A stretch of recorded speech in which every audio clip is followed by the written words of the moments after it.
नमस्कार। कभी ये सोचा है कि एक पेड़ और 100 बेटों में आखिर क्या बराबरी हो सकती है?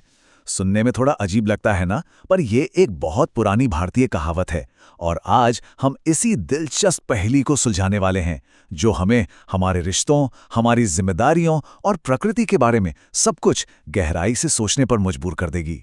तो सवाल सीधा यही उठता है कि आखिर क्यों हमारे शास्त्रों में इतनी बड़ी, इतनी गहरी तुलना की वजह क्या हो सकती है। चलिए इस सदियों पुरानी बात की तह तक चलते हैं और इसे एक एक करके समझते हैं। तो सबसे पहले बात करते हैं इस तुलना के इंसानी पहलू की। मतलब एक बेटे को पालने का असल में मतलब क्या होता है, इसमें कितना कुछ दांव पर लगा होता है।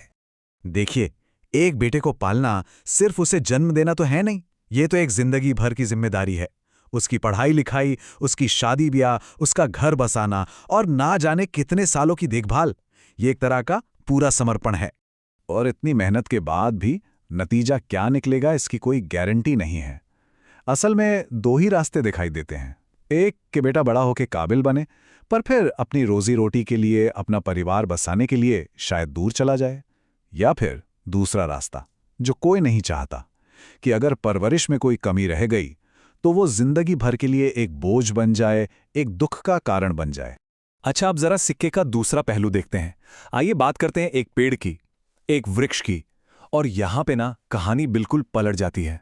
ये हमें याद दिलाता है कि कुदरत हमें कितने निस्वार्थ भाव से सब कुछ देती है। कहाँ एक बेटे की जिंदगी भर की परवरिश और कहाँ एक पेड़। उसे क्या चाहिए होता है?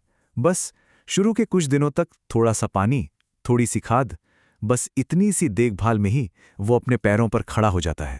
और एक बार जब ये पेड़ बड़ा हो जाता है तो बस देता ही जाता है, देता ही जाता है, बिना कुछ मांगे। फल, फूल, ठंडी छांव और सबसे जरूरी, हमारी सांसों के लिए ऑक्सीजन। वो हमें तूफानों से बचाता है। उसकी सूखी लकड़ी सर्दियों में गर्मी देती है, तो गर्मियों में उसकी छांव ठंडक। वो सिर्फ एक पेड़ नहीं रह जाता, बल्कि घर का एक रक्षक बन जाता है, जो हमारे आसपास सुंदरता और शांति बिखेरता है।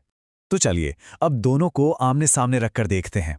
एक तरफ है कुदरत की ये कभी न रुकने वाली निस्वार्थ सेवा, और दूसरी तरफ हैं मानवीय रिश्ते, जिनमें थोड़ी अनिश्चितता तो होती ही है। अब ये टेबल देखिए, ये इस पूरी कहावत का सार एक बार में ही बता देती है। अगर निवेश की बात करें तो बेटे के लिए जिंदगी भर की जिम्मेदारी है, जबकि पेड़ के लिए बस थोड़ी सी शुरुआती देखभाल। वफादारी, बेटा बड़ा होकर कहीं भी जा सकता है, लेकिन पेड़ वो हमेशा अपनी जगह पर अडिग रहता है। और सबसे बड़ी बात, वापसी। बेटे से सुख मिलेगा या दुख ये पक्का नहीं है, लेकिन पेड़ पेड़ तो हमेशा बिना किसी शर्त के सिर्फ देता ही रहता है। यही तो पेड़ की सबसे बड़ी खूबी है ना, कि एक बार बड़ा हो जाने पर वो कहीं नहीं जाता। वो बस वहीं खड़ा रहकर फल, फूल